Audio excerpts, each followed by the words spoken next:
اعلیٰ حضرت مفتی اعظم حجت الاسلام بریلی تجھے سلام۔ السلام علیکم ورحمۃ اللہ تعالی وبرکاتہ۔ مرکز اہل سنت جامعہ رضویہ منظر اسلام کے یوٹیوب چینل ہم سبق درس نظامی میں آپ کا خیر مقدم ہے۔ پیارے بچوں، آپ میں سے جنہوں نے اب تک ہمارے چینل کو سبسکرائب نہیں کیا ہے وہ ضرور سبسکرائب کر لیں اور اپنے ساتھیوں سے بھی شیئر کریں اور بیل آئیکن بھی ٹچ کر دیں تاکہ ہر اپلوڈ کی نوٹیفیکیشن آپ تک پہنچ سکے، اور اپنے ساتھیوں سے بھی شیئر کریں اور بات پسند آئے تو لائک بھی کریں۔ اب آپ کو جامعہ رضویہ منظر اسلام کے ایک اہم اور ماہر استاذ حضرت مفتی محمد قمر صاحب آپ حضرات کے روبرو ہوں گے۔ وہ آپ کو تلخیص المفتاح جو بلاغت کی ایک مشہور ترین کتاب ہے وہ پڑھائیں گے۔ آپ حضرات ان سے غور سے سنیں اور اپنی کتاب کو یاد کریں۔ بسم اللہ الرحمن الرحیم ولانکار الفعل صورت اخری۔ یہاں سے مصنف علیہ الرحمہ انکار فعل کی دوسری صورتوں کو بیان فرما رہے ہیں۔ ما قبل میں آپ نے ایک طریقہ ملاحظہ کیا انکار فعل کا، یہ ہے کہ ہمیں فعل کا انکار کرنا ہے تو حمزے کو ہم کیا لے آئیں گے؟ فعل سے متصل لے آئیں گے، یا فعل کو حمزے سے متصل لے آئیں گے، سمجھ گئے؟ تب ایسی صورت میں فعل کا کیا ہو جائے گا؟ انکار ہو جائے گا۔ یہاں سے مصنف علیہ الرحمہ انکار فعل کی ایک دوسری صورت کو بیان فرماتے ہیں، وہ یہ ہے کہ جیسے کہا جائے ازیدن ضربتا امرن، ازیدن ضربتا امرن، کیا زید کو تو نے مارا یا امر کو؟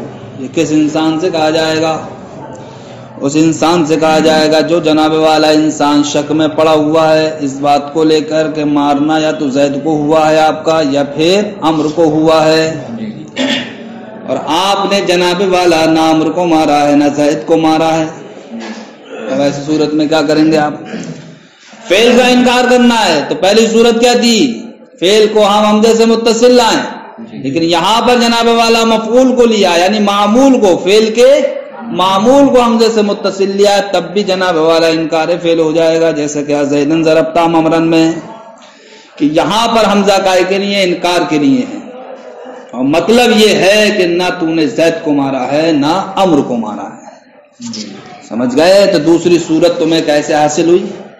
اس طریقے سے حاصل ہوئی انکار فعل کی کہ ما قبل میں جناب والا جو فعل کی انکار کی صورت تھی وہاں پر فعل کو حمزے سے متصل لائے تھے، لیکن یہاں پر فعل کو نہیں بلکہ اس کے معمول کو حمزے سے متصل لائے ہیں، تب بھی انکار حاصل ہو رہا ہے۔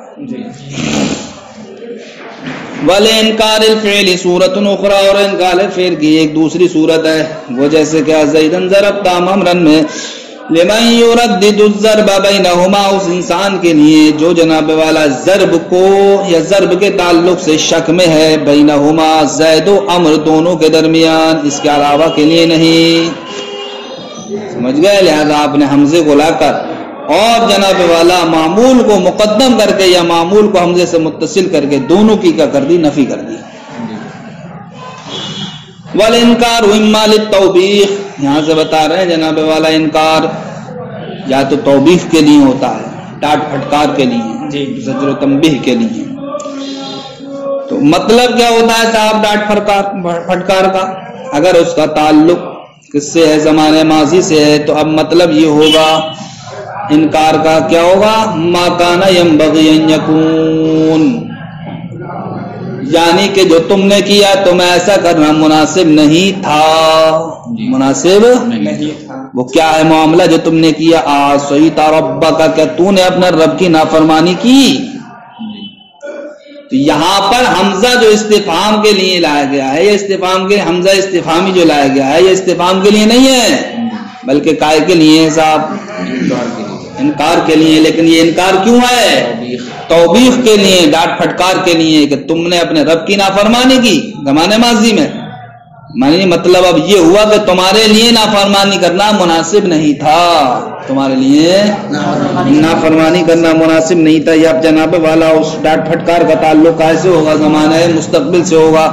تو اب یہ توبیق کائے کے معنی میں ہوگی؟ توبیق ہوگی لا ينبغي ان يكون کے معنی میں. کائے کے معنی میں؟ جیسا کہ جناب والا اتعصی ربک، کیا تو اپنے رب کی نافرمانی کرتا ہے؟ تو یہاں پر حمزہ کائے کے لیے انکار کے لیے ہے، ٹھیک، اور یہ انکار کائے کے لیے توبیخ کے لیے. اب مطلب یہ ہے کہ تو اپنے رب کی نافرمانی کرتا ہے، تیرے لیے نافرمانی کرنا مناسب نہیں ہے. تیرے لیے نافرمانی کرنا مناسب نہیں ہے. اول تکذیب، یا جناب والا انکار تکذیب کے لیے ہوتا ہے.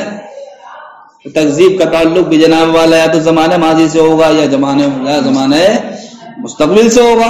زمانے ماضی سے ہو تو اب جناب والا وہ انکار کائے کے معنی میں ہوگا، لم یکن کے معنی میں ہوگا.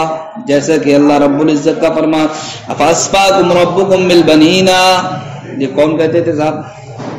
کافرین نے یہ اعتقاد کر لیا تھا کہ تمہارے رب نے تمہارے لیے کس کو چن لیا؟ بیٹوں کو چن لیا، اور اپنے لیے بیٹیوں کو چن لیا. معاذ اللہ رب العالمین.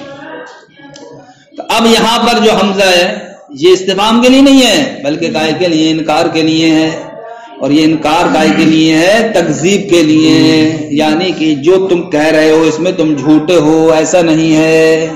جی لم یکن یعنی کہ ایسا نہیں ہے. کیسا نہیں ہے؟ کہ تمہارا رب نے تمہارے لیے بیٹوں کو چن لیا اور اپنے لیے بیٹیوں کو چن لیا، ایسا نہیں ہے. بلکہ جو تم کہہ رہے ہو اس میں کیا ہو؟ تم جھوٹے ہو. جی یا جناب والا وہ تکذیب کا تعلق زمانے مستقبل سے ہوگا تو پھر اس وقت وہ انکار کائے کے لیے ہوگا، لا یکون کے معنی میں ہوگا. جیسا کہ انلزمکموہا میں، کہ ہم تم پر اس چیز کو لازم کر دیں، کہ ہم تم پر اس چیز کو لازم کر دیں. یعنی کہ تم پر ہم ایسی چیز کو لازم کر دیں کہ جس کو تم ناپسند کرتے ہو، پھر بھی ہم کیا جبرن تم پر وہ چیز لازم کر دیں گے.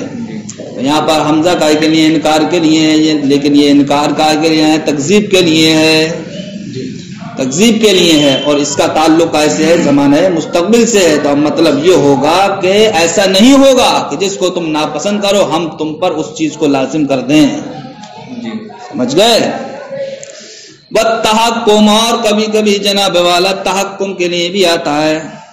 جیسے کہ الصلاۃ تأمرک ان نترک ما یعبد آباؤنا، یہ شعیب علیہ السلام کے نافرمان قوم نے شعیب علیہ السلام سے کہا تھا کہ تمہاری نماز تم کو حکم دیتی ہے کہ ہم چھوڑ دیں اس کو جس کو ہمارے باپ دادا پوجتے تھے. ہم چھوڑ دیں اس کو جس کو. یہاں پر استفہام کائے کے لیے؟ تحکم کے لیے ہے، مذاق اڑانے کے لیے ہے. ان بدبختوں نے حضرت شعیب علیہ السلام کے مذاق اڑانے کے لیے کیا کہ تمہاری نماز ہم کو ایسا حکم دیتی ہے کہ ہم چھوڑ دیں ان کو جس کو ہمارے باپ دادا پوچھتے تھے. تو یہ استفہام حضرت شعیب علیہ السلام کے تحکم کے لیے ہے. والتحقیر، اور جناب والا استفہام کا استعمال تحقیر کے لیے بھی ہوتا ہے. جیسے کہ من ھذا، کہ کون ہے؟ کہتے نہیں کہتے ہیں کہ کون ہے؟ بڑا منہ ٹیڑھا کر کے. ہاں انکار ہے، لیکن انکار تحکم کی صورت میں ہے، اور ادھر انکار کا تحقیر کی صورت میں ہے. من ھذا، یہ کون ہے؟ کچھ نہیں. بالتحویل، اور جناب والا ڈرانے کے لیے ہوتا ہے. جیسا کہ اللہ رب العزت کا فرمان وَلَقَدْ نَجَّيْنَا بَنِي إِسْرَائِيلَ من العذاب المہین، یہ من نہیں بلکہ حضرت ابن عباس رضی اللہ تعالیٰ عنہ کی قرأت پر من پڑھو، من، تبھی تو بنے گا یہ استفہام. من فرعون، فرعون نہیں بلکہ مرفوع پڑھو اس کو، من فرعون، کہ ہم نے قوم بنی اسرائیل کو دردناک عذاب سے نجات دی. ہم نے قوم بنی اسرائیل کو دردناک عذاب سے نجات دی. من فرعون، فرعون کون ہے؟ فرعون کے تعلق سے تم سوال مت کرو. فرعون تو اتنا نالائق ہے کہ سب سے بڑا سرکش ہے وہ. اسی کے تعلق سے سرکشی کی بنیاد پر اللہ رب العزت نے فرمایا انہو کان عالیا من المسرفین. فرعون تو متکبر تھا، اسراف کرنے والا تھا، حد سے بڑھنے والا تھا. اس کو ہم نے پانی کے ذریعے سے مار دیا۔ اب اس واقعے کے تعلق سے سوال مت کرو، وہ واقعہ بہت ڈرونا ہے، بہت ڈرونا، سمجھ گئے؟ تو من فرعون میں جو استفہام ہے یہ کائے کے لیے تحویل کے لیے ہے۔ فرعون کون ہے؟ تحویل معنی ڈرانا، یعنی کہ اب اس کے واقعے کو مت پوچھو کہ جس واقعے کے ذریعے سے ہم نے اس کو ہلاک کیا، یعنی پانی کے ذریعے سے، وہ واقعہ بہت ڈرونا ہے۔ جی، یہاں پر استفہام کائے کے لیے ہے؟ تحویل کے لیے۔ والتحویل، اور جناب والا تحویل کے لیے یعنی ڈرانے کے لیے، قرات ابن عباس، جیسے کہ حضرت ابن عباس رضی اللہ تعالیٰ عنہ کی قرات کے اعتبار سے وَلَقَدْ نَجَّيْنَا بَنِي إِسْرَائِيلَ مِنَ الْعَذَابِ الْمُهِينِ من فرعون کی جگہ من فرعون پڑھو بلفظ الاستفہام، لفظ استفہام کے ساتھ، یعنی کہ من کو کیا بنا دو؟ من، تو لفظ استفہام ہو گیا یہ۔ وَرَفْعُ فرعون، اور فرعون کو رفع دے دو۔ وَلِهَذَا، اسی وجہ سے کہا گیا انہو کان عالیا من المسرفین، کہ فرعون متکبر تھا، حد سے بڑھنے والا تھا، اس لیے اس کے ساتھ جو واقعہ ہوا اس واقعے کے بارے میں مت پوچھو، واقعہ بہت ڈرونا ہے۔ بل استبعاد، اور جناب والا کسی چیز کو دور سمجھنے کے لیے بھی کیا ہوتا ہے؟ استفہام کا استعمال ہوتا ہے۔ جیسا کہ انا لہم الذکرا، کیسے ان کے لیے نصیحت حاصل ہوگی؟ وقد جاءہم رسول مبین، حالانکہ ان کے پاس واضح دلائل والے رسول آئے، ثم تولوا عنہ، پھر بھی انہوں نے ان سے روگردانی کی۔ تو انا، یہ دیکھو جناب والا لفظ استفہام ہے، لیکن یہاں پر انا کو کس لیے استعمال کیا گیا؟ استفہام کے لیے نہیں بلکہ استبعاد کے لیے، کسی بات کو دور بتانے کے لیے، یعنی کہ نصیحت ان کو نہیں حاصل ہو سکتی، بلکہ نصیحت تو ان سے بہت دور ہے۔ نصیحت کیا ہے؟ کیوں؟ اس لیے کہ جب ایسے واضح روشن دلائل والے رسول جب آئے تو انہوں نے پیٹھ پھیر لی، تو اب بتاؤ ان کے لیے نصیحت کی کون سی چیز ہو سکتی ہے جو ان کی نصیحت کرے؟ تو نصیحت ان لوگوں سے کیا بہت دور ہے۔ یہاں پر استفہام کا استعمال کائے کے لیے ہوا؟ استبعاد کے لیے۔ السلام علیکم ورحمۃ اللہ۔